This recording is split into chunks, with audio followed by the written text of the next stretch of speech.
ये पूरा विश्व एक कुटुंब है। वसुधैव कुटुंबकम की भावना भारतीय संस्कृति का मूल मंत्र है। पूरे विश्व में ही भाईचारा और प्रेम और सौहार्द की आवश्यकता है।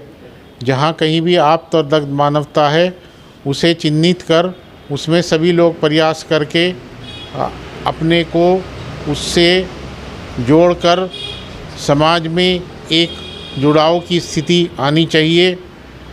जब हम खून की बात करते हैं तो सभी का खून एक सा है।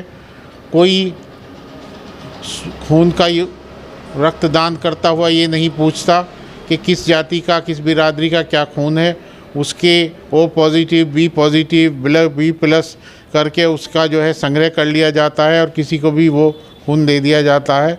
तो उसी में सभी लोग एक समान हैं, सभी के लिए कोई दुराव या वो नहीं करना चाहिए। पूजा पद्धति अपनी अलग अलग हो सकती है। जिस तरीके से दिल्ली का एक रास्ता बागपत को जाता है, एक गाज़ियाबाद से जाता है, एक गुड़गांव से आता है, लेकिन सब पहुँचते तो दिल्ली हैं। उसी तरह अलग अलग धर्म से मनुष्य अपनी उपासना करता है और उनसे ही उसका जो है कार्य क्षेत्र निर्धारित हो जाता है। लेकिन सब पहुँचते एक ही परम पिता परमेश्वर के हैं, वो एक ही है और सभी उसके बंदे हैं और सभी को उसकी मानता और भाव भंगिमा को आत्मसात करते हुए उसकी उपासना करनी चाहिए। सभी एक हैं। इस तरह के मुद्दे उठ रहे हैं, क्या इससे चुनाव का जोड़ रही है, आप क्या कहेंगे? नहीं, वो तो उसमें आप ये देखिए कि जब कोई भी स्थिति होती है तो निहित स्वार्थी तत्व उसमें अपने स्वार्थों की पूर्ति के लिए घुस जाते हैं और बात का बतंगड़ बना दिया जाता है। एक बात को बहुत अधिक जो है वो मीडिया द्वारा या अन्य प्रचार या सोशल मीडिया द्वारा उसे जो है चिन्हित कर दिया जाता है।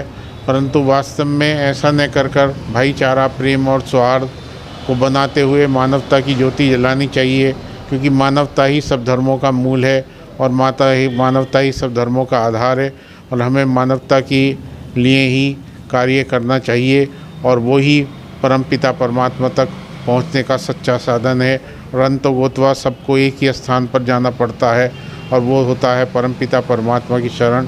उसे कुछ भी कह लीजिए आप, उसे जीसस कह लीजिए, वाहिगुरु कह लीजिए, अल्लाह कह लीजिए, राम कह लीजिए, कृष्ण कह लीजिए, परमेश्वर कह लीजिए और यीशु मसीह कह लीजिए, वो सब एक ही है और सबका एक ही अपना स्थान है और सबका एक ही मूल मंत्र है। देशवासियों को हिंदू मुस्लिम एकता के लिए, प्रेम से रहने के लिए क्या संदेश देंगे? बस वो यही है कि हमें अपने पूर्व इतिहास में जाना चाहिए। 1000 वर्ष तक भारतवर्ष मुस्लिम शासकों के नियंत्रण में रहा, लेकिन उस समय भी हिंदुत्व की ज्योति को, हिंदुत्व की भावना को कोई मिटा नहीं सका। रामायण, महाभारत और अन्य संस्कृति वो सहेजी जाती रही और वो संस्कृति बनी रही। आज भी यदि कोई ये सोचता है कि वो अल्पसंख्यकों को या अल्पसंख्यक समुदाय को कोई हानि पहुंचा सकता है, तो ऐसी बात नहीं है। ईश्वर सबका मददगार और सबका रक्षक है और बहुसंख्यक वर्ग को भी यही सोचना चाहिए कि वो उनके छोटे भाई हैं जो कि मात्रा में कम है, और उन्हें भी ये सोचना चाहिए कि ये हमारे बड़े भाई हैं और हमें इनके साथ ही रहना है और कार्य करना है। तो आपस में तालमेल मिलाकर ही सब में रहना चाहिए। और जब कोई दंगा से मुक्त भारतवर्ष होगा या प्रदेश होगा, उसी समय वास्तविक उन्नति और तरक्की सब लोग विभिन्न क्षेत्रों में कर पाएंगे और अर्थ की स्थिति, धर्म की स्थिति, समाज की स्थिति उसी में सुधर रह पाएगी।